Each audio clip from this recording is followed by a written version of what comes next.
Todos me dicen Cayo o Cayo en el idioma argentino. Hija, tranquila. Y eso, estamos contentos de estar acá sirviendo, amamos esta porción que el Señor nos entregó y amamos todo lo que el Señor nos pone por delante a hacer, porque sus propósitos son mejores que los nuestros, sus planes son más altos y Él siempre nos está sorprendiendo día a día. Amén. ¿Están todos aquí? ¿Están con sueño? ¿No? ¿Están bien? ¿Comieron rico? ¿Se alimentaron? Si el que no puede bajar, todavía creo que queda, pastor, ¿o no? Sí, sí queda todavía para que se alimente y no se duerma. Si tiene sueño, reprenda, es un espíritu que le da sueño, ¿eh? Repréndalo nomás con autoridad. Y si no, al de al lado le pega una cachetada, un codazo y ahí lo ayuda a reprenderlo juntos. Así que esto. Hoy día quiero hablar de algo que me apasiona mucho. Encendió mi corazón y cada día entiendo que el Señor me preparó de muy niño, de muy pequeño, para hacer lo que hoy día estoy haciendo. Así que el poder hablar de esto es algo que me pone muy, muy feliz. Y sobre todo, el poder hacerlo, como decía el pastor, con testimonio. Los chicos son testimonio del trabajo que el Señor ha hecho con ellos y me ha permitido estar ahí en primera fila viendo cómo ellos se desarrollan. Sí, antes y para comenzar me gustaría, si está listo, me gustaría que el video que el pastor nombró lo pudieran ver, para que ustedes vean, si que alguno no lo vio, pueda... No, que hace poco unas chicas ahí, no sé si son hermanas, de otro país como que hicieron un comentario del video. Claro, lo han reposteado mucho y como es viral, entonces ellos hacen comentarios y su comentario era lapidario. Básicamente que era manipulación, que era de explotación infantil, que eso no era la presencia del Señor. Hasta que en una frase ella me resume todo en el fondo su cosmovisión y ella dice, el Espíritu Santo y la obra del Señor en nosotros, para eso no es necesario que yo me alegre o dance. Así que cuando ella dijo eso, yo dije, bueno, esa es su cosmovisión. O sea, no creo que haya recibido alguna vez el Espíritu Santo. No creo que haya estado en alguna vez en un culto lleno de gloria y deleite como el que tuvimos en la mañana, ¿sí? Donde algunos espontáneamente se pararon y empezaron a danzar. ¿Eso lo manipulamos nosotros? No, ¿cierto? Eso es producto del Espíritu Santo en nosotros que nos hace celebrar, danzar y dar gloria al Señor con nuestros cuerpos. Así que ahí está. Si puede poner audio, ¿no tiene audio? No tiene audio, sin audio. Bueno, eso fue el día que los pastores venían volviendo de Costa Rica. Ahí están los niños manipulados. Joaquito, ahí está el Gustavo, el Davidcito con el Jafetín. Ahí están orando por el pastor, bendiciendo, soltando palabras proféticas ahí.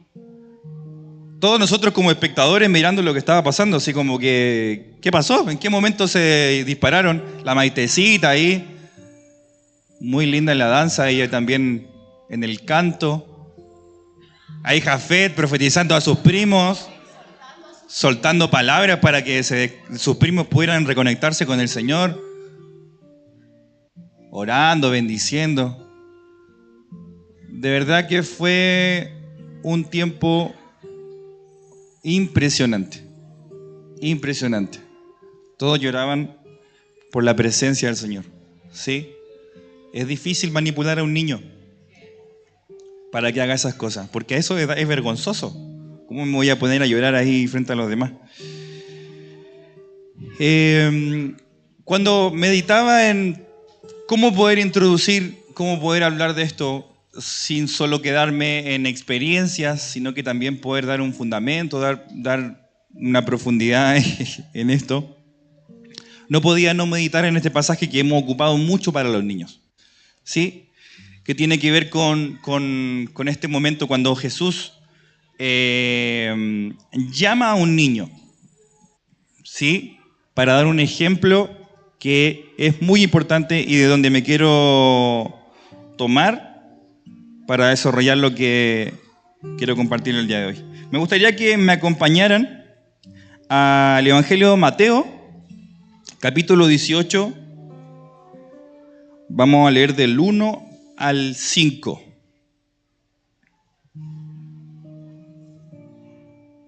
Sí, del 1 al 5. No sé si alguien me quiere ayudar leyendo, ¿sí? El pasaje.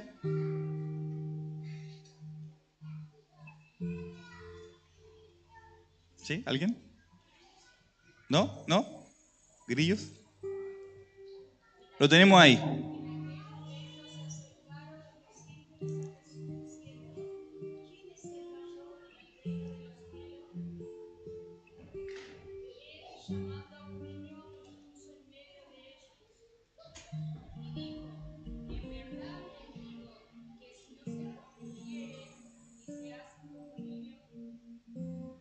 No entrarán en el reino de los cielos.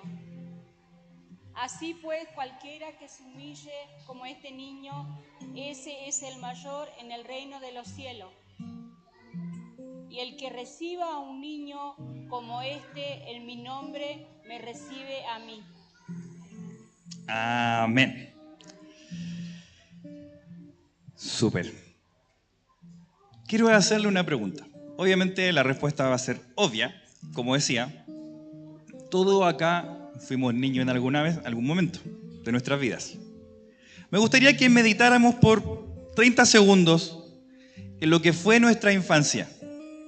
Yo sé que hay gente que a lo mejor vino porque se convirtió cuando fue joven, cuando ya fue adulto, y hay otros también, como yo, que nacimos en la iglesia. Básicamente nos criamos en las bancas, compartimos todo lo que somos, todo lo que es la iglesia, entendíamos todo eso. Así que les quiero invitar a que mediten cómo fue la infancia que tuvieron, cómo lo experimentaron. ¿Fue buena? ¿Podríamos decir que fue mala?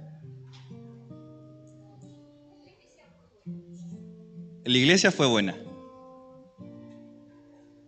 ¿Alguien más podría decir otra cosa?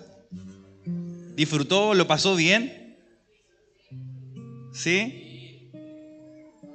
¿Lo pasaron chancho? ¿Alguien le gustaría compartir su experiencia de niño?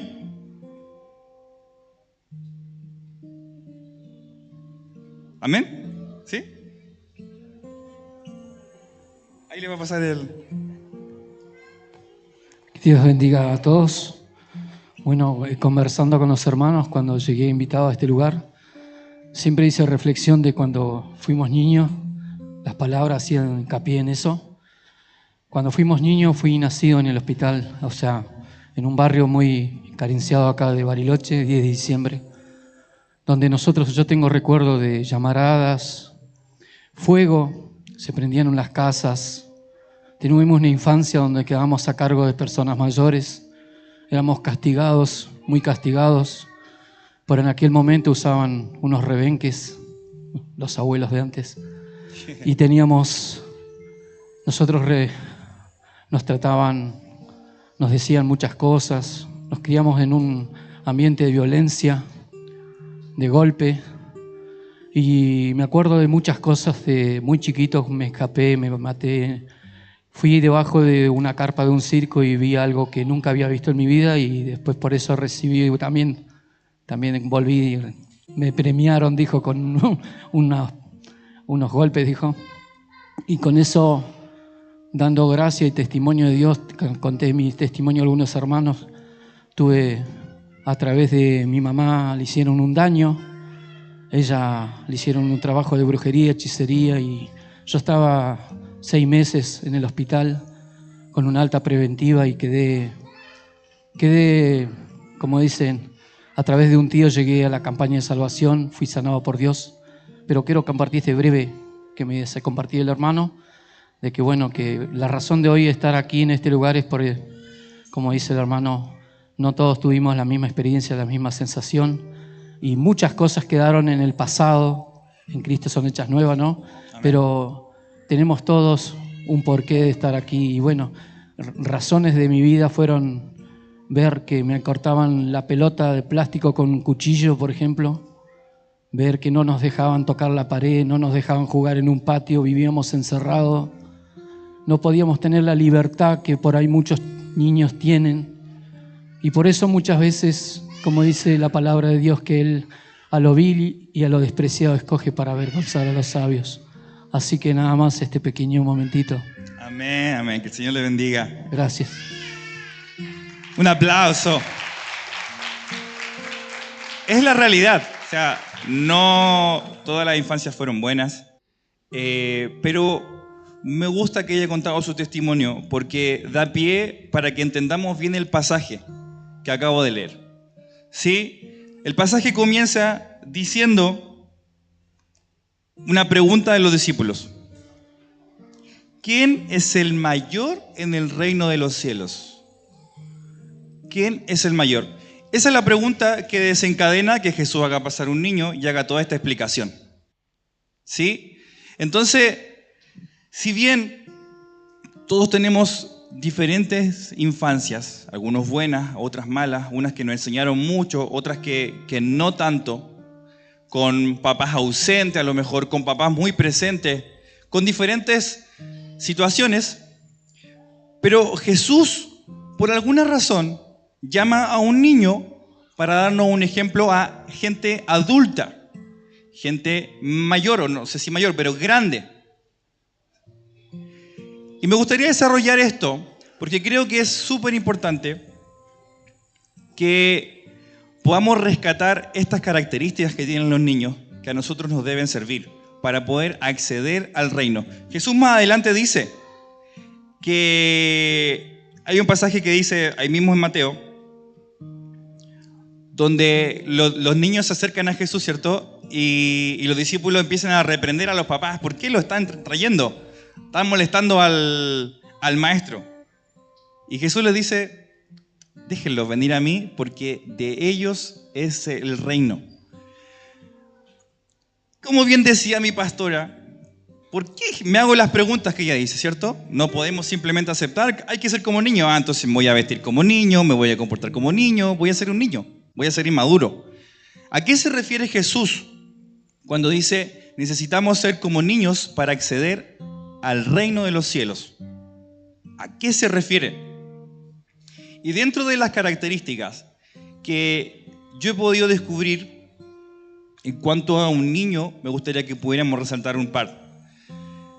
La primera que quiero resaltar es que un niño confía.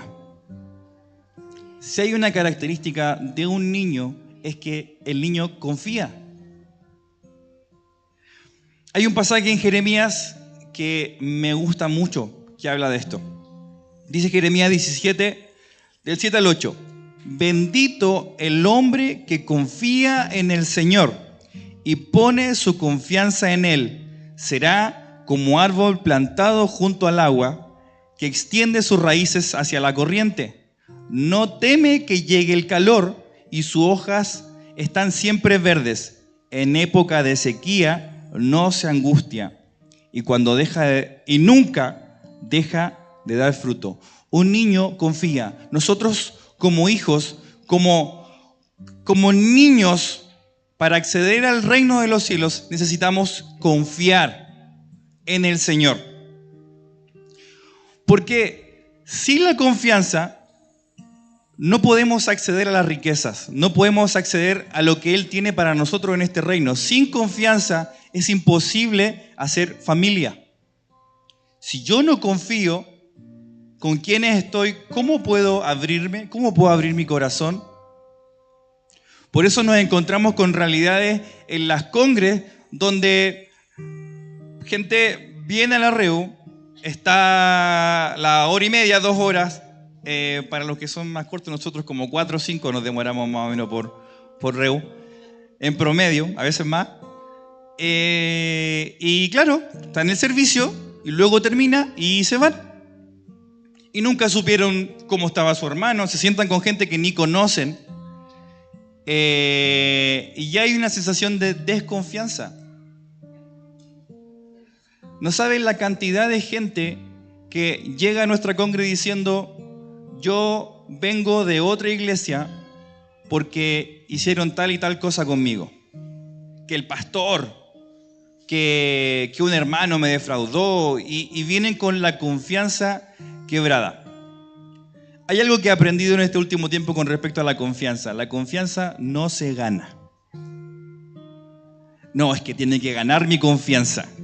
Para yo poder ser amigo, para poder ser familia, necesito que esta persona se gane mi confianza, si no, yo no voy a abrirle mi corazón. Y la verdad es que no.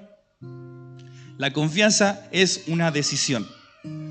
Yo decido confiar. La palabra dice en Jeremías: bendito el hombre que confía en el Señor y pone su confianza en Él. Y pone el ejercicio de confiar, de decidir confiar, decidir ponerme bajo la autoridad de alguien, decidir ponerme bajo el abrigo de alguien. Yo decido. Y eso significa aceptar que esa persona me puede defraudar. ¿Es posible? Sí. ¿Puede pasar? Sí. Pero aún así, depende de mí la confianza. Yo tengo el poder de decidir. Entonces, imagínense que yo me casé con mi esposa, llevamos 2 años de casado, un bebé por año. Vamos, ahí vamos casi. Tenemos una hermosa hija que se llama Alana y estamos esperando a nuestro segundo hijo, que se llama, aún no tiene nombre definido. Estamos ahí bajándolo con el Señor. Imagínense, como decía el pastor ayer, dio un ejemplo muy, muy hermoso. ¿O fue usted? No. Que hablaba sobre el conyugazgo, ¿sí? Que nos unimos en un yugo para tirar juntos esta carreta que es la familia, que es el conyugazgo. Entonces, imagine, como él decía ayer, que yo le entrego solo parte de mi corazón. Entonces yo le digo: sí, amor, yo te amo, pero la plata es mía. Yo manejo la finanza, entonces yo no le digo cuánto gano a mi esposa. Yo no le digo en qué gasto el dinero. Entonces, o por ahí la esposa no le cuenta los secretos del corazón. ¿Cómo podemos tener unidad? Para tener unidad necesitamos confiar. Para tener un conyugazgo sano, para tener una familia sana. Porque estoy partiendo de este nivel porque tenemos que llegar a los niños. Pero los niños son el final del eslabón. El principio somos nosotros, los padres. Si no hay confianza en nuestro conyugazgo, ¿cómo vamos a heredar a la siguiente generación que confíe en el Señor? ¿Cómo le enseñamos a confiar en el Señor? ¿Cómo le decimos: no, confía en el Señor? Si nosotros no confiamos en nosotros. La confianza es una decisión. La confianza, repita conmigo, la confianza es una decisión. Yo decido confiar en el Señor. Yo decido confiar en mis pastores. Yo decido confiar en el lugar que el Señor me llamó. Y camino seguro, sin miedo. Aquí termina el pasaje diciendo: y en época de sequía no se angustia, sino que confía. La confianza tiene que ver con estar en paz, estar bien, estar tranquilo, estar seguro. ¿Sí? ¿Amén? ¿Está claro lo de la confianza? Esa es una característica de los niños. Muy, muy, muy de niño, que nosotros necesitamos para acceder al reino. Número 2. Un niño cree. Diga conmigo, un niño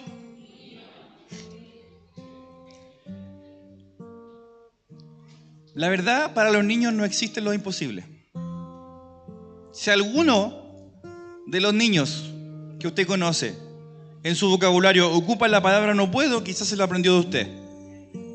Pero un niño por esencia cree. todo lo que usted le diga, él lo va a creer. No como, ¿pero cómo lo vamos a hacer? No, el niño cree. Simplemente cree. Hay un pasaje que está en Marcos 9:21, donde Jesús, hay un episodio muy pintoresco, porque hay mucha multitud, entonces viene un padre con un niño que estaba endemoniado. Entonces van los discípulos y no les va bien, les fue mal. No hicieron nada, no pudieron reprender al espíritu que estaba en el niño, entonces van de vuelta donde el maestro. Y esto está en Mateo 17, dice: cuando llegaron a la multitud, un hombre se acercó a Jesús y se arrodilló delante de él. Y dijo: Señor, ten compasión de mi hijo. Le dan ataques y sufre terriblemente. Muchas veces cae en el fuego o en el agua. Se lo traje a los discípulos, pero no pudieron sanarlo. Y Jesús dice esto: ¡Ah! Generación incrédula y malvada. ¿Hasta cuándo tendré que estar con ustedes? ¿Hasta cuándo tendré que soportarlos? Tráiganme acá al muchacho. Se lo agarró muy bien Jesús a los discípulos. Entonces, después dice: Jesús reprendió al demonio, el cual salió del muchacho, y este quedó sano desde aquel momento. Después los discípulos se acercaron a Jesús y en privado preguntaron: ¿por qué nosotros no pudimos expulsarlo? Jesús le responde: por la poca fe que tienen. Después les dice esta frase que hemos escuchado muchas veces: les aseguro que si tuvieran fe tan pequeña como una semilla de mostaza, podrían decirle a esta montaña: trasládate de aquí para allá, y se trasladaría. Para ustedes nada sería imposible.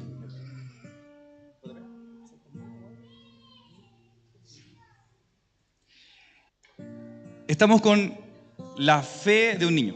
Gracias.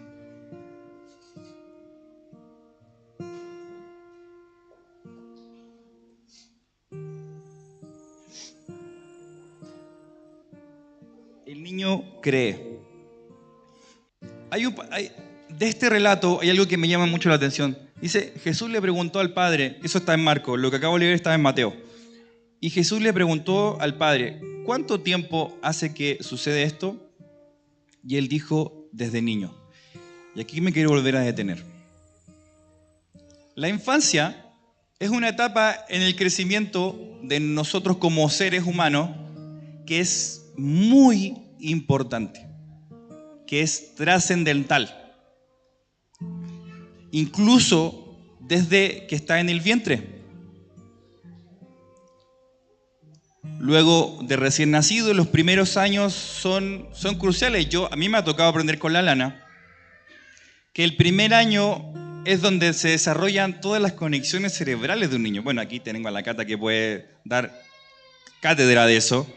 Entonces, el niño, el bebé necesita experimentar. Entonces, si tiene unos padres aprensivos, como yo, que estoy trabajando, entonces el niño no experimenta y eso hace que lo malforme en su forma de ser, porque va a tener temor de experimentar cosas. Y eso repercute en el habla, repercute en la alimentación, repercute en un montón de cosas que nosotros pensamos: ay, pero si yo lo estoy cuidando que no se vaya a caer. Ay, pero es que ¿cómo va a comer? Se puede atorar. Pero al final todo eso repercute en el niño y terminamos malformando en ellos algo que debería ser el momento para que ellos aprendan. ¿Sí? Entonces, los niños creen. Me tocó ver un par de veces a estos niños que yo veo todos los días viernes en la congre, de cómo su fe los llevó a hacer cosas impresionantes. Por el hecho de que para ellos no existe nuestra mentalidad. Y eso es lo que también necesitamos quebrar. A veces cuando el Señor nos dice, ve por esta persona y ora por sanidad. Entonces vamos y vamos como, Señor, sánalo, Señor. Y como, Señor, yo sé que tú lo puedes hacer, Señor, pero en mi mente estoy, no lo va a sanar. No lo va a sanar. No, ¿de a dónde lo va a sanar? Si, no, difícil que lo sane. Entonces, en mi incredulidad, soy yo el que termino cortando muchas veces la bendición del Señor. Pero en el caso de los niños, no es así. Yo sé, por ejemplo, del Jafet, del Juli, del David, que hemos viajado tantas veces juntos, que ellos han visto cómo sus papás oran. Y literal, cuando estaba pronosticado la lluvia, termina no lloviendo. Porque sus papás se pararon y dijeron, Señor, oramos para que se detenga la lluvia. Y no llueve, po. Y ellos ven eso.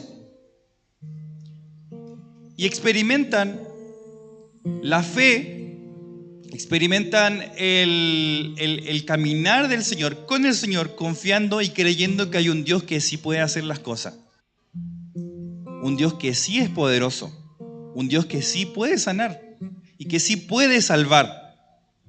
Entonces necesitamos nosotros, en nuestro interior, desarrollar la fe para creer que primero Dios puede transformar nuestro ser. Porque si hay algo con lo que luchamos bastante, es con creer que Dios puede hacer algo bueno de nosotros. ¿Hay alguien que piensa así? Yo lo he pensado muchas veces.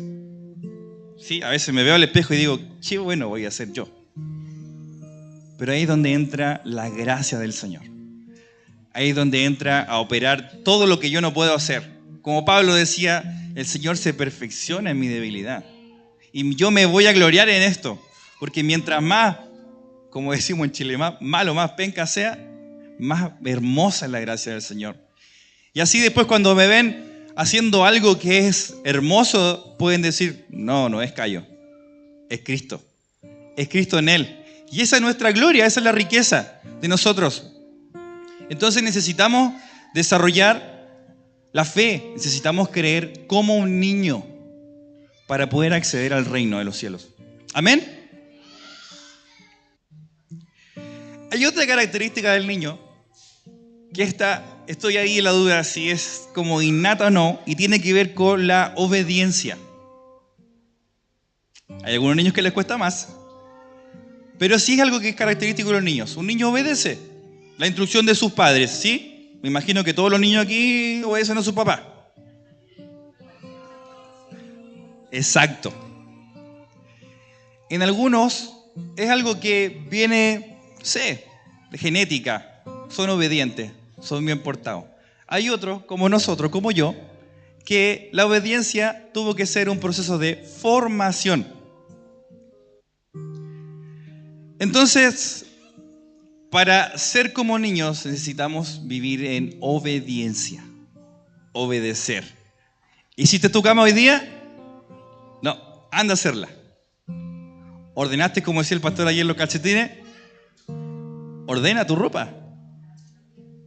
Limpia tu cuarto. Cuando era niño yo decía, ¿por qué me hacen hacer esto? ¿En qué me va a servir esto en la vida? Apréndete las tablas de multiplicar. Léete el libro. Hace las tareas. Y yo, me mandan. Anda a comprar a la esquina. Pero ¿por qué no va él? ¿Por qué no va mi papá si tiene 2 piernas? Obediencia. Estamos llamados como niños ¿a qué cosa? Obedecer. Y la obediencia se padece.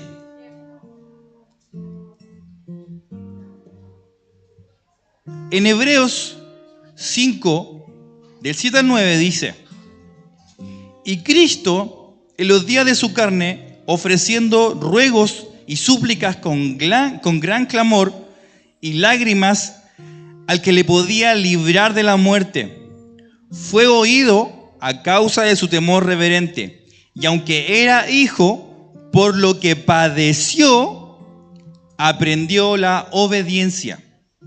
Y habiendo sido perfeccionado, vino a ser autor de eterna salvación para todos los que le obedecen. solo salvación para los que le obedecen. La obediencia es parte fundamental de poder ser como niño y acceder a este reino. Si no obedecemos, entonces, de entrada, no sé si hay salvación en nosotros. No sé si ha habido una transformación en nuestro ser. No sé si realmente hemos conocido al Señor. Porque cuando le conocemos a Él, no hay opciones.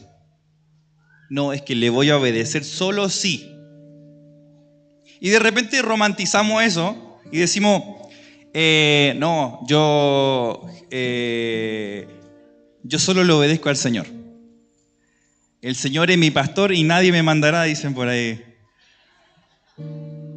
Le obedecemos solo al Señor. Pero ¿saben qué? Eso es un poco ambiguo. Es un poco raro. El hermoso diseño de autoridad tiene que ver con sujetarse. Aprender a sujetarnos. Aprender a obedecer la voz de alguien que está por sobre mí. ¿Y saben qué? No siempre son solo nuestros pastores y nuestros líderes, sino a quien Dios ha puesto como una voz de autoridad en un momento específico. De repente un niño te va a hablar y te va a decir algo que el Señor te dijo. ¿Y qué vas a hacer? No, ¿qué me va a hablar este cabro chico? ¿Qué me va a decir? No, si tú no sabís nada de la vida. Pero dentro de la característica de la obediencia está la humildad. Si no logramos conquistar esta característica del Cordero, Cristo, la humildad, Él es manso y humilde.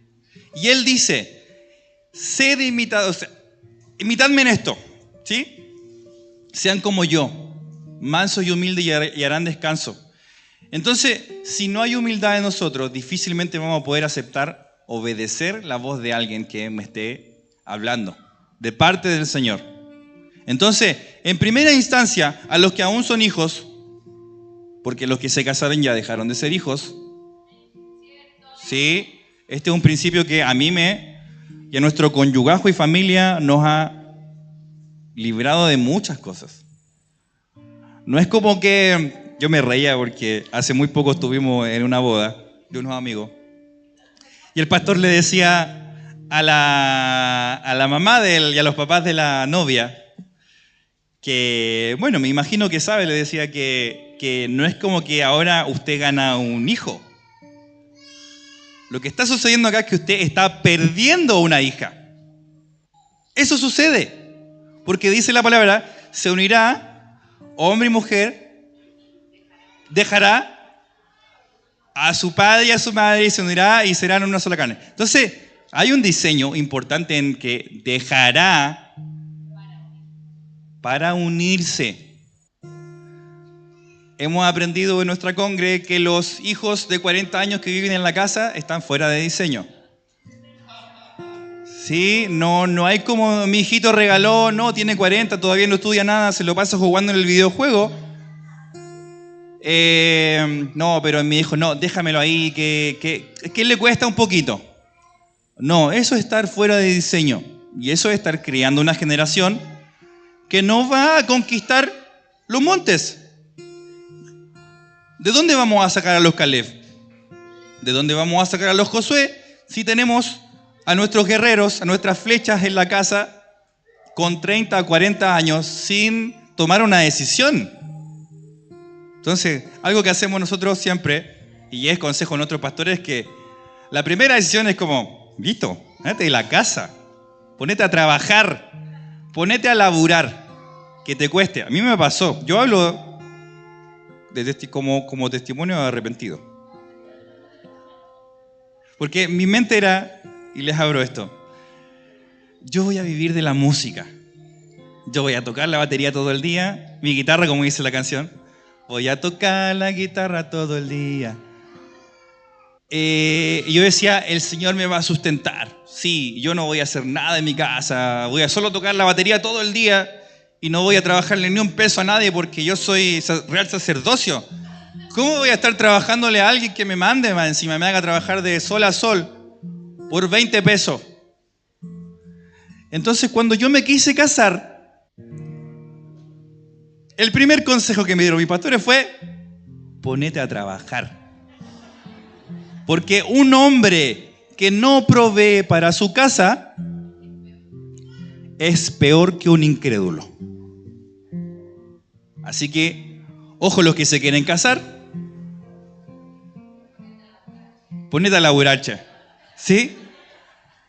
Ponete a trabajar, ponete a juntar, a ahorrar el dinero. Porque no es como que, ay, bueno, me voy a casar, es que nos amamos, sí, el Señor nos va a dar, es que solo de amor vamos a vivir. En ese año de recién casado aprendimos muchas otras cosas también. Pero es la realidad de la vida, es la realidad. Entonces, todo esto vino a través de la obediencia. Les hablo esto también. ¿Usted cree que me dio ganas de ir a trabajar? Cuando mi mentalidad era solamente, yo soy bueno para la batería. Toco batería desde los 10 años. Yo podría ponerme a tocar en el mundo y yo sí que ganaría dinero como para poder sostenerme. Pero el Señor me había marcado, me había santificado para algo específico en el reino. Entonces, difícilmente eso me iba a generar dinero. Entonces, ¿qué tuve que hacer? Obedecer. Y para obedecer tuve que soltar mi criterio, tuve que soltar mi manera de pensar para sujetarla a alguien que era autoridad. Padecí la obediencia, la pasé mal, sufrí. ¿Sí? Levantarme a las 4 de la mañana, tomar micro, sacrificarme, como alguien me dijo por ahí, tú crees que la otra gente no hace lo mismo, es como que tú lo hiciste nomás. Solo fuiste tú el que sufriste y la otra gente que labura todos los días, no, es que ellos están acostumbrados. No, me tocó vivir la experiencia, pero eso me enseñó a que cuando tomamos la decisión de casarnos, poder ser responsable de una familia. Si no, en el momento de angustia y dificultad, ¿qué voy a hacer? ¿Solo doblar las rodillas? ¿Está bueno tener fe para eso? Sí, el Señor dice que nunca te va a faltar la comida. Nunca. Los testimonios de fe de mi infancia eran ver a mis papás cómo el gas les duraba 6 meses. Muchas gracias. Cómo de repente mi papá un día tenía un trabajo con mucho dinero, que le daban muchas prestaciones, los fines de año eran regalos para nosotros, eran canasta familiar, y llenar 2 carros de comida, a pasar a ir con el canastito, con las cositas para que alcance al mes. Ahí conocí la mantequilla, conocí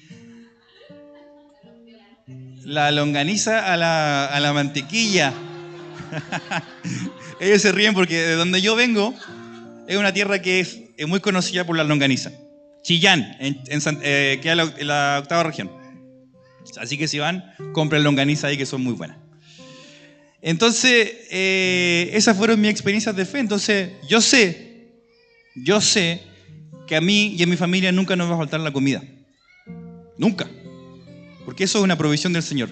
Pero, ¿sobre qué voy a construir? O sea, ¿mi familia solo se va a sustentar en la comida? ¿Qué pasa con edificar? ¿Qué pasa con llevar a mi familia a otro lugar?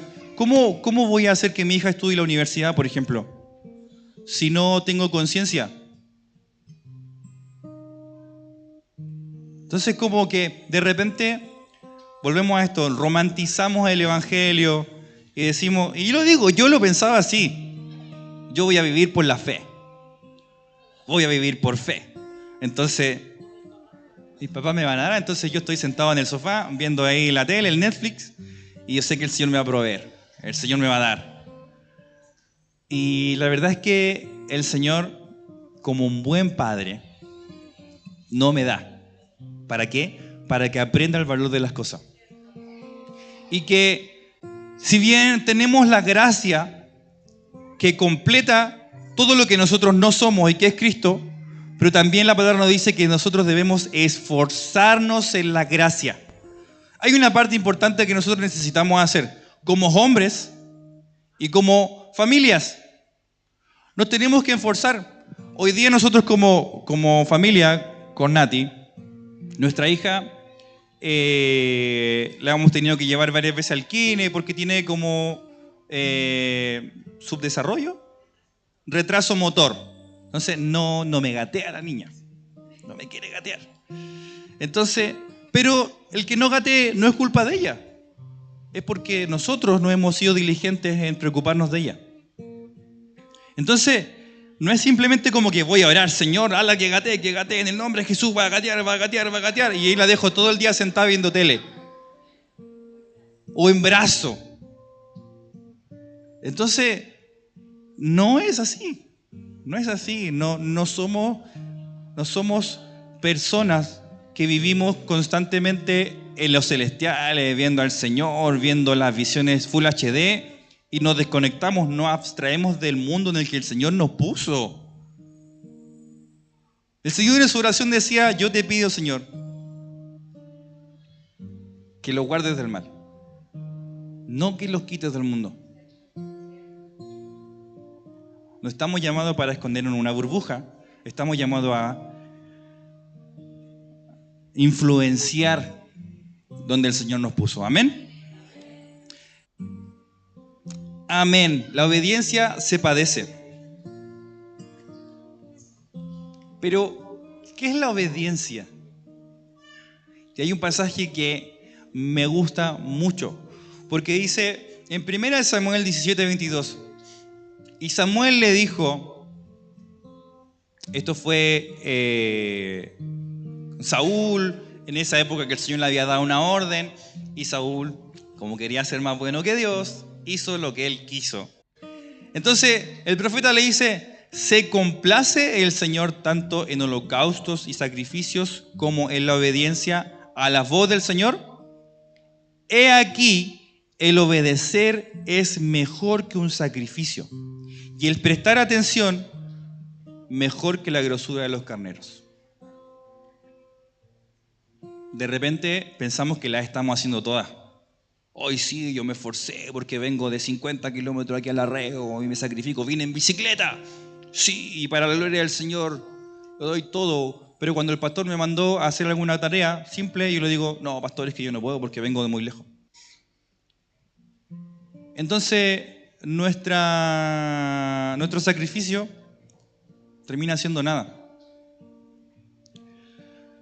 Generalmente, en la etapa de, ¿qué hay en el Juli? ¿11? ¿10? De los 11, como hasta los 17 del juego, ¿no? Es como así pedimos, son muy gráficos los hijos de los pastores. Ahí se padece la obediencia.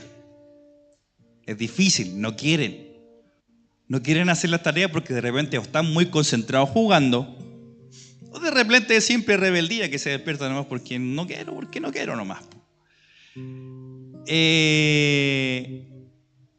Y se hace complejo en esa etapa.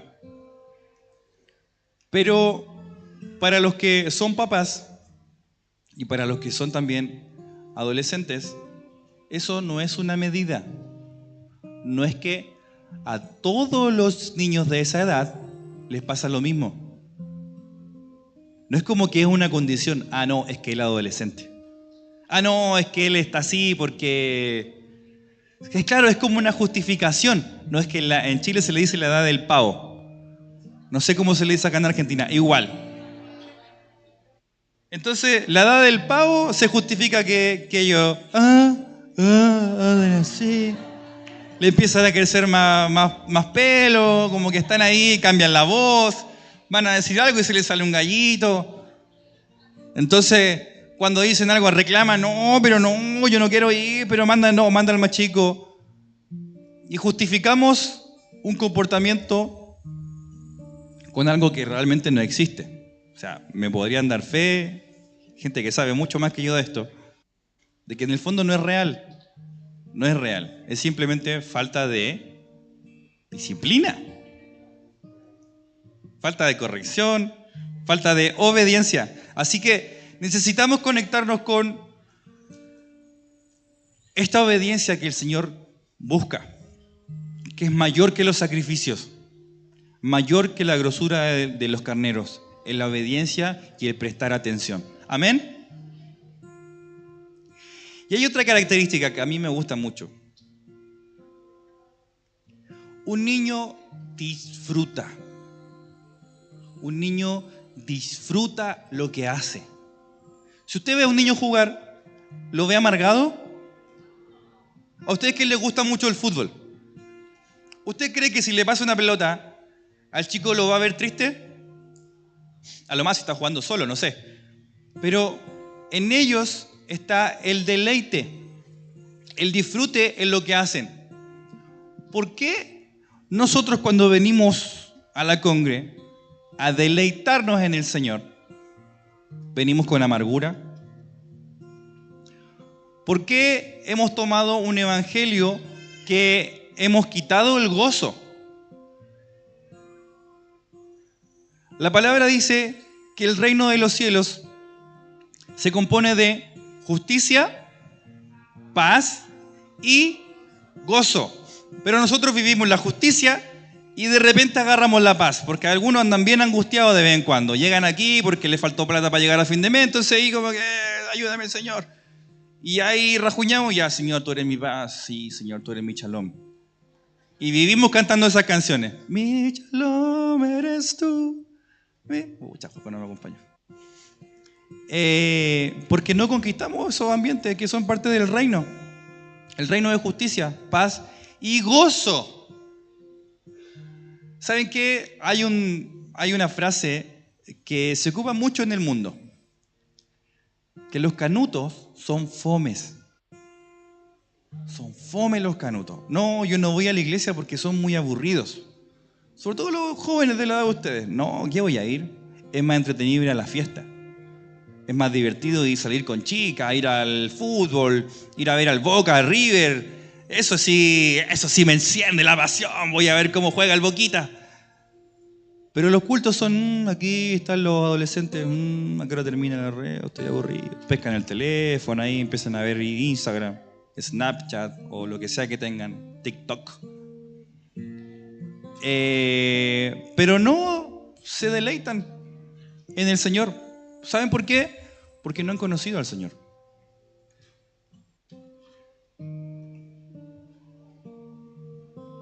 Salmo, me gustaría que alguien leyera este salmo. Salmo 16, 11. Que lo tenga primero, que lo lea, por favor.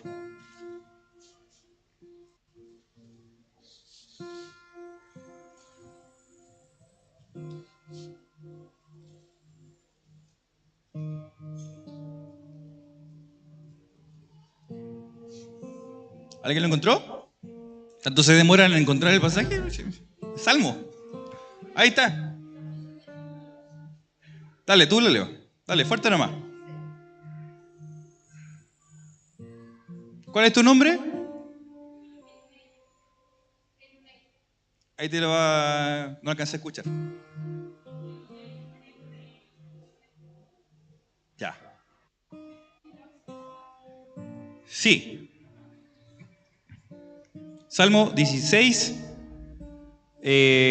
versículo 11.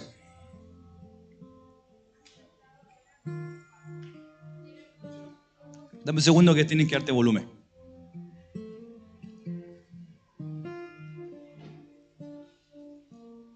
Ya va, ya va. ¿La estamos pasando bien? ¿Se están quedando dormidos o no? Ya me queda súper poco para el remate.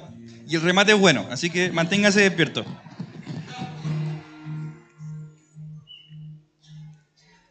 Me mostrarás la senda de la vida. En tu presencia hay plenitud de gozo. Delicias a tu diestra para siempre. Amén. Me mostrarás la senda de la vida. ¿Quién dijo que la vida en Cristo es fome? ¿Quién dijo que la vida en Cristo es aburrida? Hemos creado un evangelio que tiene que ver con el martirio. ¿Cómo está, hermano? No, aquí padeciendo.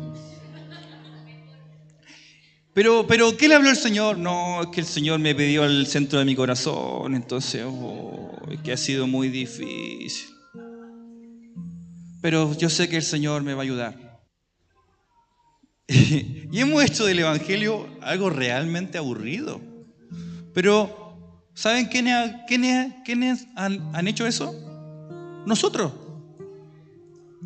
Nosotros predicamos el Evangelio. ¿Sabían ustedes que el encargado de predicar el Evangelio no solo a las personas, sino que a toda la creación es la iglesia? O sea, los ángeles nos ven a nosotros. Solo nosotros tenemos acceso a Cristo y al Padre y a la riqueza de Cristo.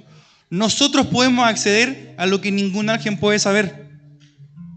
Entonces, ellos vienen y dicen, uy, va a haber reu, voy a ir a ver a los hermanos. Y los ven, aquí estoy padeciendo, sí, que estoy mal, que esta enfermedad me tiene muy mal.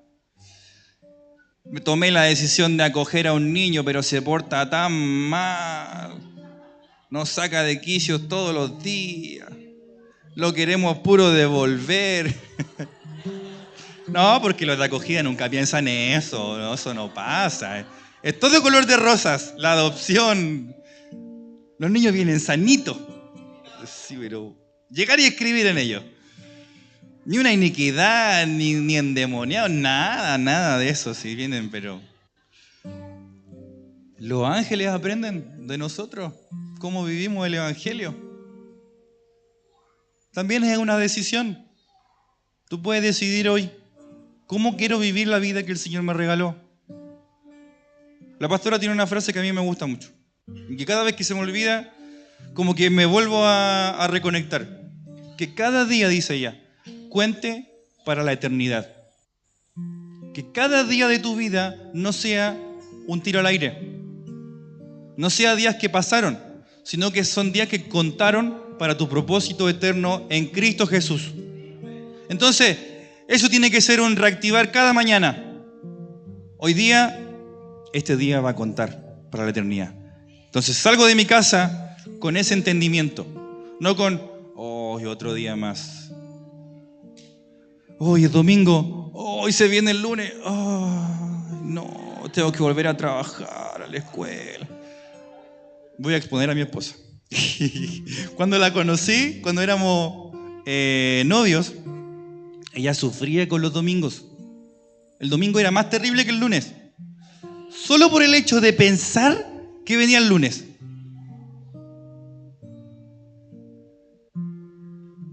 Es terrible vivir así. A mí me gusta pensar que el fin de semana es una pausa para volver al lunes. El lunes es volver a lo que tengo que hacer. Es volver a conectarme con el propósito. Porque el Señor ya me dio una palabra. Entonces, cada día que yo hago, suma para llegar a esta palabra. Entonces, Dios me habló de los niños. Cada lunes para mí es, ¿qué hacemos? Tenemos que implementar esto. Tenemos que trabajar en esto. Tenemos que desarrollar esto. Y los lunes para mí no son terribles. De hecho, los fines de semana son como... Bueno, cualquier cosa. No hemos parado como hace 4 años. Los fines de semana hemos perdido nuestra vida. Les cuento un secreto. Cuando yo llegué a Puerta Eterna, los pastores me dicen, bueno, bienvenido. Quiero decirte que ya tú no vas a ser más Ricardo. Ahora tú eres parte de Puerta Eterna. Pierdes tu identidad. Eres parte de algo mayor. Y así lo vi. No es como, perdí mi identidad, ahora soy un don nadie. Nadie me va a conocer. Toda mi fama va a quedar ahí en el piso. Todo lo que he construido.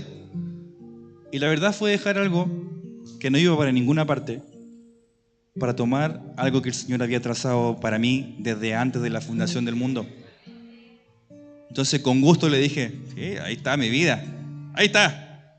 Listo. Paso a ser alguien más de Puerta Eterna. Y lo hago con gozo, feliz. Porque con ellos he aprendido a vivir las experiencias más extraordinarias de la vida. Y literal, cada día es diferente. Cada día puede ser una locura. Un día estamos en Pucón, al día siguiente estamos en Bariloche. Y al día siguiente capaz que volvamos a Pucón. Y después volvamos a Santiago. Y capaz que después vayamos. Hace nada estábamos en México. Hace nada estábamos en Alabama, en Atlanta. El año antepasado estuvimos en Israel. Y llegamos justo. ¿Saben que hubo guerra en Israel, cierto? Nosotros nos enteramos ahí. Sí. estábamos caminando hacia el Jardín de la Tumba Vacía, una atracción muy hermosa que está ahí en Jerusalén. Los últimos días de lo que era el tour en Israel, conocimos lugares hermosos, el Señor nos habló. Fue reconocer la tierra que el Señor ama con tanta pasión. Israel es algo que el Señor, es una debilidad para el Señor. Y cuando llegamos ahí dijimos, con razón el Señor ama tanto a esta tierra y a esta gente, porque es tan linda. Estábamos ahí llegando a la tumba, de repente caminando, nos bajamos del bus y, uy, mira, hay como unos humitos. Sí, y de repente alguien dice, uy, esos guardias están un poco preocupados. Qué raro. Bueno, seguimos caminando. De repente estaba cerrado, no podíamos entrar. Y el guía dice, bueno, creo que está pasando algo raro. Así que, pero no sabemos, así que tranquilo. Bueno, entramos. Hicimos la atracción, vimos la calavera del Gólgota, nos dieron la explicación del por qué la probabilidad de que Jesús haya sido crucificado ahí era tan alta, más que dentro de los muros de Jerusalén, que dicen que ahí está la basílica y una invención de los romanos. Pero acá era como que en el espíritu sentíamos que ahí, ese fue el lugar. Era un huerto. Estábamos en eso. Salimos del lugar, de repente se escuchan otra vez los humitos. Sí, ¿qué será? Y el guía se empieza a poner nervioso y dice, bueno, les tengo que hacer esta explicación. ¿Cuál? Si llegara a caer una bomba, usted tiene que acostarse en el suelo, taparse la cabeza y ponerse, ojalá, bajo de algo sólido, como una banca. Acto seguido, suena la alarma, todo al suelo poniendo en práctica lo que recién habíamos aprendido. Y estábamos todos mirándonos y nos reíamos porque no creíamos lo que estaba pasando. A todo esto, no sabíamos lo que estaba pasando. Solo sentíamos las bombas. Pasó, seguimos con el tour y dentro del programa estaba que íbamos a tener una santa cena con la gente que venía con nosotros, íbamos a cenar y íbamos a tener un tiempo para orar. Estábamos en eso y de repente dicen, y entran una gente. Volvieron a bombardear. Entonces, literal era como un búnker. ¿Y sabe qué hicimos nosotros? Nos dio una histeria colectiva. Lloramos, gritamos, nos desesperamos. Nos pusimos a cantar, nos pusimos a adorar a Jesús. Y yo creo, al menos para mí, y yo sé que también para todos, si hay un lugar donde más plenitud de gozo experimentamos, fue adorando al Señor en medio de un bombardeo, justo en el lugar donde Jesús había sido crucificado y resucitado. ¿Y sabe qué pensábamos todos? Si nos morimos aquí estamos listos. ¿Qué más? ¿Qué más? ¿Qué honra mayor de morir aquí mismo donde murió Jesús? Y era una locura. Había una hermana, Lalita, que decía, uy, pero tengo a mi hija allá. Bueno, el Señor les encargará de ella. Gloria al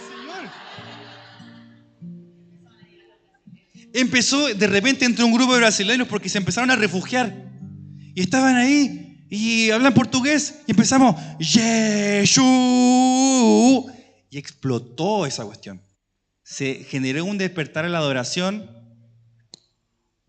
Ojalá hubieran estado todos ahí porque una cosa es contarlo y otra cosa es que usted viva la experiencia. Vayan a Israel, vayan a Israel. Es algo que uno tiene que hacer. Claro, idealmente no en guerra, pero tiene que hacer. Es porque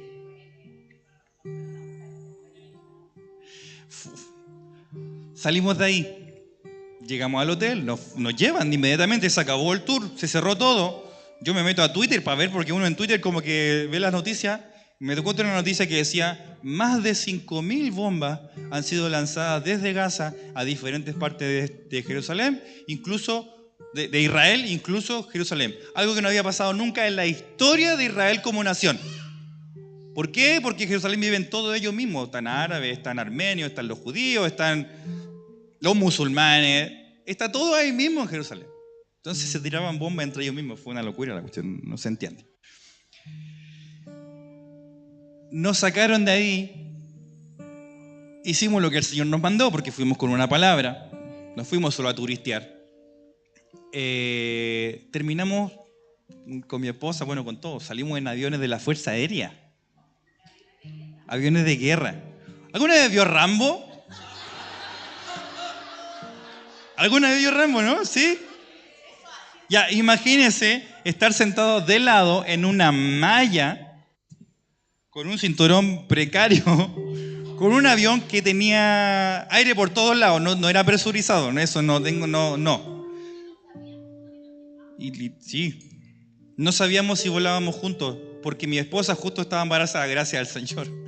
Nos sacaron primero y no sabíamos si íbamos a terminar juntos, no sabían si los pastores iban a ceder o no. Tuvimos una crisis ahí, no nos queremos ir, no, si no nos vamos todos, no nos va ninguno, no, los pastores, váyanse. Ahí tocó obedecer. Entonces, fue una locura esa experiencia. Y así ha sido de hace como 4 años. El tema es que esto no es solo para nosotros. Si usted pudiera entender, pudiera lograr comprender un poco de lo inmenso que es el poder de quien lo llamó, entonces su vida, incluso estando en su casa, sería más espectacular que la de nosotros, viajando por el mundo. Porque no tiene que ver con los lugares, tiene que ver con la mentalidad, tiene que ver con mi forma de mirar lo que yo vivo. Lo miro desde la crítica, no, es que aquí en Bariloche hay mucho viento, la tierra, no, que los políticos, que aquí es muy caro. Todo, no como en Chile, que va y ahí nos compramos el televisor, nos compramos... Vamos a comprar ropa, las zapatillas, ya son más económicas. Y así es como no valoran lo que tienen. Perdemos de disfrutar la gracia que la tierra tiene para nosotros como hijos y que la tierra no responda, como decía el pastor, porque menospreciamos lo que el Señor nos dio, la tierra donde el Señor nos hizo nacer. Entonces, un niño disfruta el día a día, un niño disfruta lo que hace, un niño vive en gozo. Si hay un niño que no se está riendo, preocúpese. Si hay un niño que no habla, no es normal. Necesitamos meter ahí, trabajar, hablar, llevarlos a terapia, porque no es normal. Si hay un hermano, pastor, pastora, que no habla, no es bueno, no está bien, no está sano. Porque alguien que está sano habla, dice lo que siente, dice lo que pasa. No es como que se desapareció, no supimos nada más del hermano. A los 2 meses supimos que se había enojado. Pero nunca dijo nada, po. Y se enojó porque alguien dijo algo y se ofendió. No, los hijos del Señor hablan, se expresan, viven la vida que el Señor les dio. Amén. La infancia de verdad que es algo hermoso. ¿Y saben qué? Como les decía al principio, yo sé que para muchos no fue así. Muchos de ustedes, como el hermano, tuvieron una infancia dura, que les tocó sufrir, les tocó padecer otras cosas de papás que los violentaron, que abusaron, que vivieron diferentes realidades. Pero ¿saben qué? El hecho que usted está aquí hoy día es una esperanza. ¿Saben para quién? Para la siguiente generación. Todo esto que les acabo de contar tiene un sentido solo cuando tenemos la conciencia de que lo que nosotros hacemos no termina aquí, sino que tiene que avanzar hasta 1000 generaciones. Porque esa es la bendición del Señor. Dice que alcanza hasta 1000 generaciones. Él no trabaja solamente con la generación. El típico dice, nosotros somos la última generación. Sí, y el Señor los ve y dice, pero si yo vengo trabajando hace como 2000 años con gente. Desde Abraham vengo viendo generaciones. ¿Cómo voy a pensar que tú, como dice el pastor Pichiruchi, eres la generación, la última chupada del mate, la última Coca-Cola del desierto? No, nosotros somos parte de la obra del Señor que viene desde muchas generaciones atrás. necesitamos tomarnos de eso para continuar. Entonces, si mi infancia no fue buena, mi responsabilidad es que la de mis hijos sea mucho mejor. Mi responsabilidad es la que la infancia, quizás no tengo hijos, pero el Señor me pone para afectar otras generaciones. Mi responsabilidad es que ellos puedan tener todo lo que el Señor tiene para ellos. Ser una plataforma para que la siguiente generación pueda descansar y no tenga que comenzar vuelta de cero. Hay algo que el pastor compartía hace unos meses atrás que tiene que ver con que, creo que fue en Discipularte, que por años hemos vivido esta mentalidad de generación, como de solo los que somos de este rango etario. Entonces como que se levanta una nueva generación y dice, bueno, desde aquí en adelante, de ahora en adelante vamos a conquistar, vamos a hacer. Y después mueren ellos y viene el otro. Bueno, desde aquí, y es como que estamos constantemente partiendo de cero. Partimos de cero y volvemos a las mismas luchas que tuvieron. ¿Por qué? Porque la generación que estuvo antes de nosotros no se preocupó de pelear las batallas que necesitaba pelear, de vencer los gigantes. Si Josué y Caleb no hubieran vencido gigantes, entonces esos gigantes habrían matado a sus hijos y no habían permitido que se pudieran asentar. Entonces, si como hombre tuviste problemas con la pornografía, tu responsabilidad es vencer esa batalla. Es ser libre de eso. ¿Sabes para qué? Para que tu hijo no herede en eso. Mi responsabilidad es que la iniquidad que yo percibí que venía desde mis padres es que en mí se corte.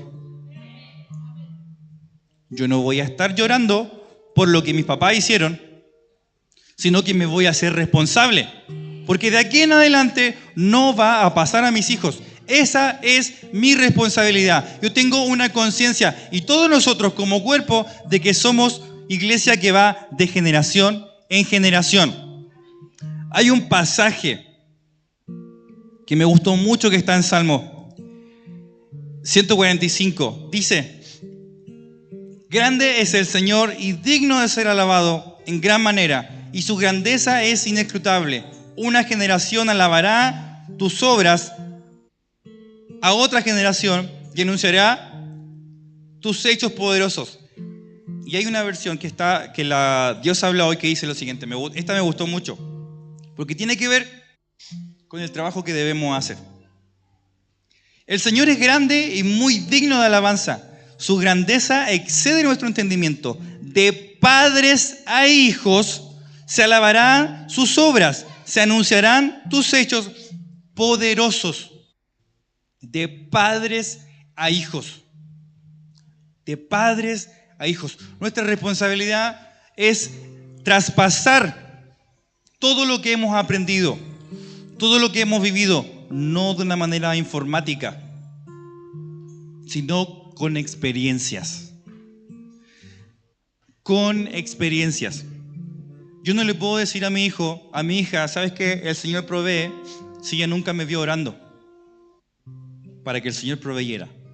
Si nunca ella me vio desafiándome en fe, lanzándome al río con la palabra que el Señor me dio.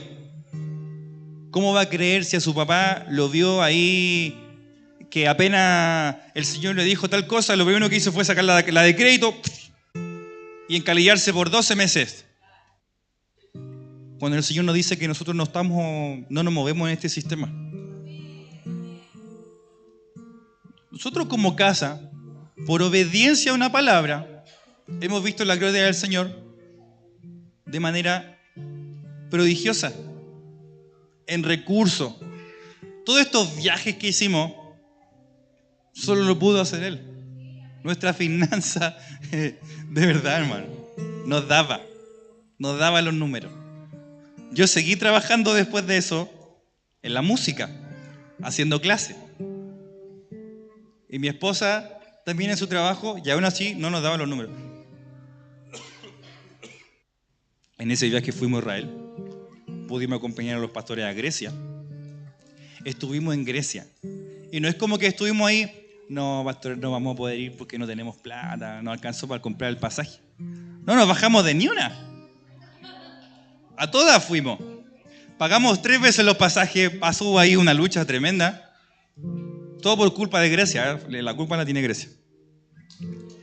Pero logramos vencer, logramos experimentar la grandeza del Señor, solo por creer.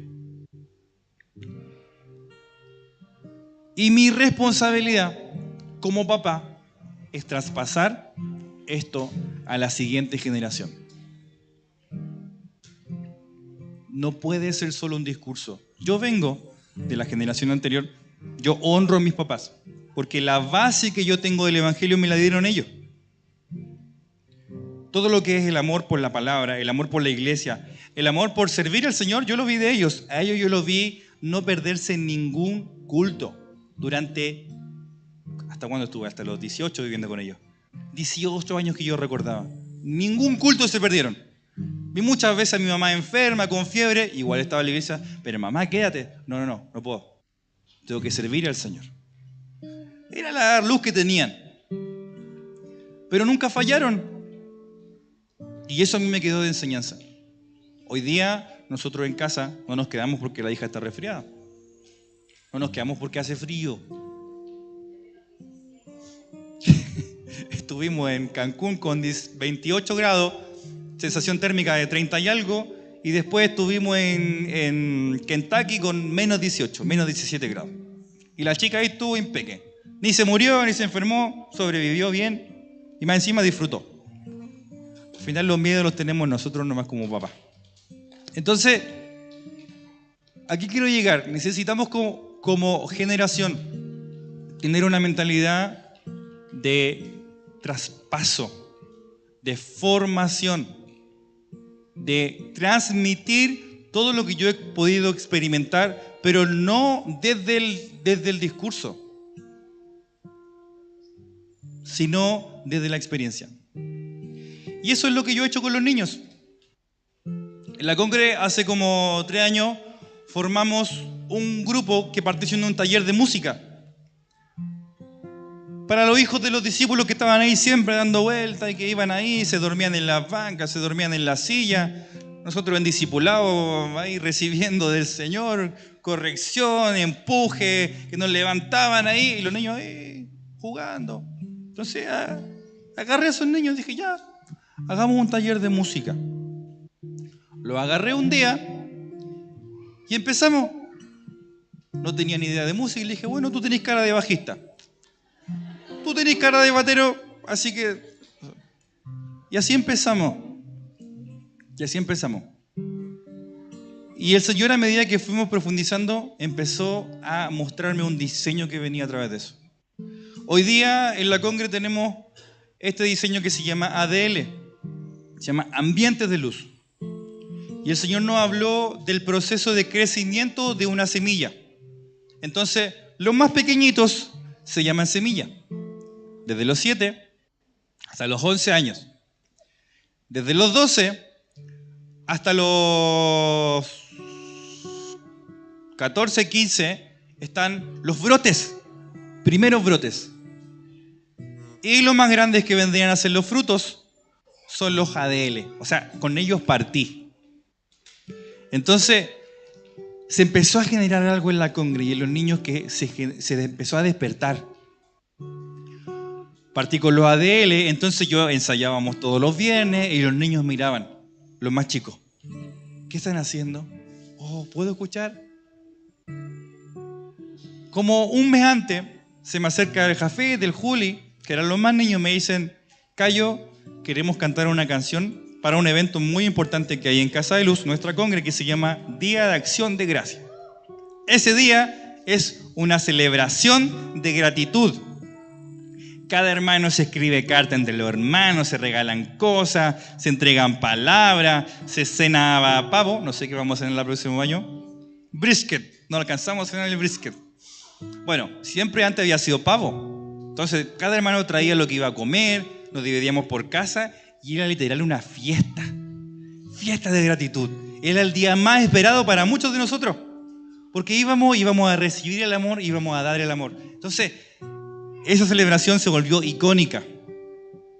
Entonces, yo dije, ya con los grandes vamos a presentar algo con los grandes, para que se vea que estamos haciendo algo, porque después dicen que estamos puro dando jugo.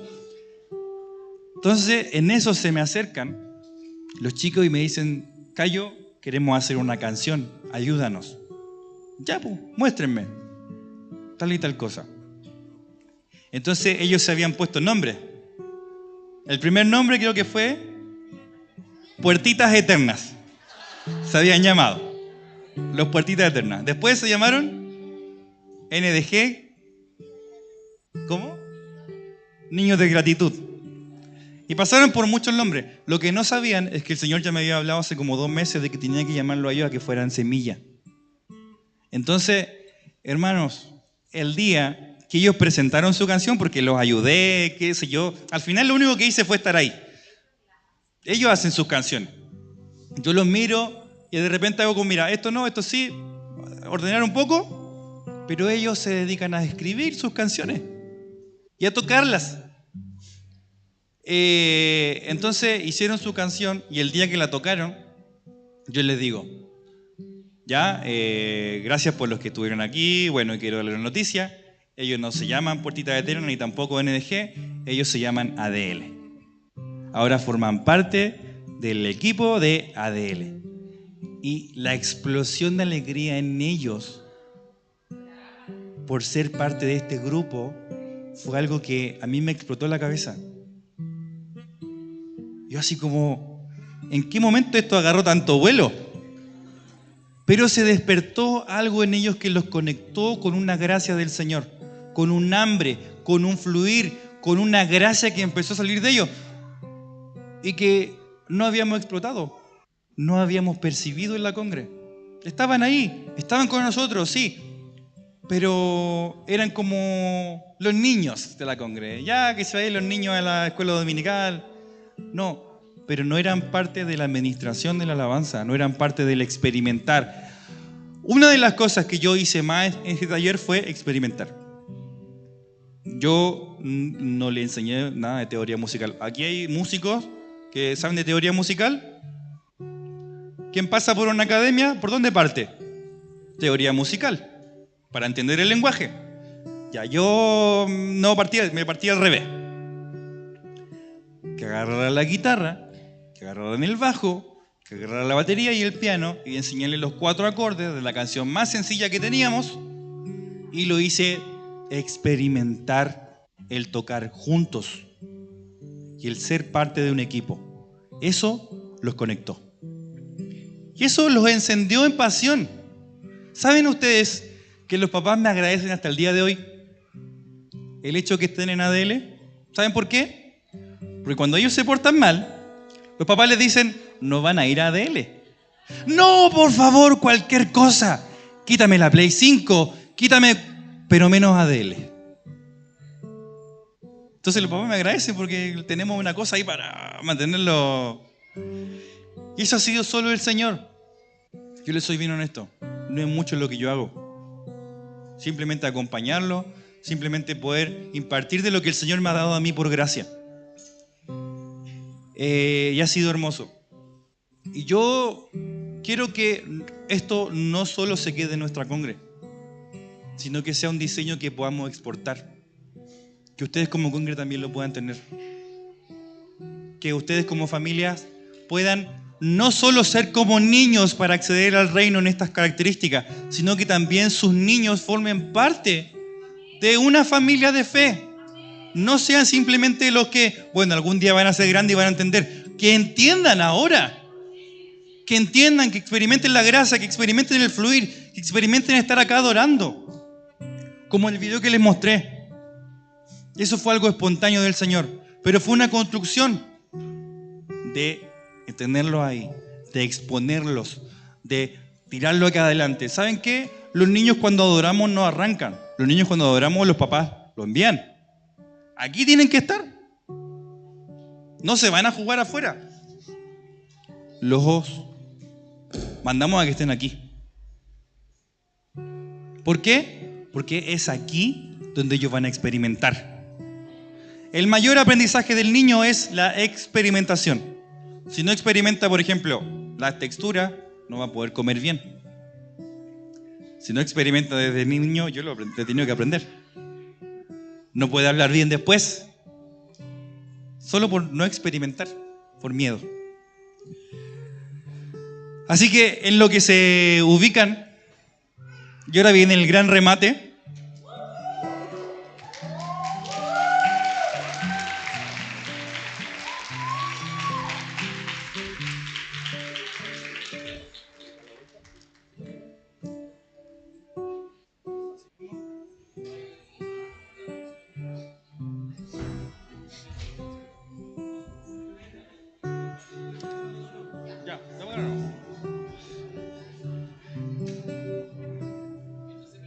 Mientras se preparan, vamos a solucionar detalles técnicos. Me gustaría también invitar a los demás de ADL que andan con nosotros en este viaje. Ellos son los representantes de los Semillas. Ahí está Jafet en la batería, Julián en el bajo, David en la guitarra. Está el Juaco, que es parte de los ADL más grandes. Está la Carlita también, que es de Brotes. Así que pasen mientras pasan.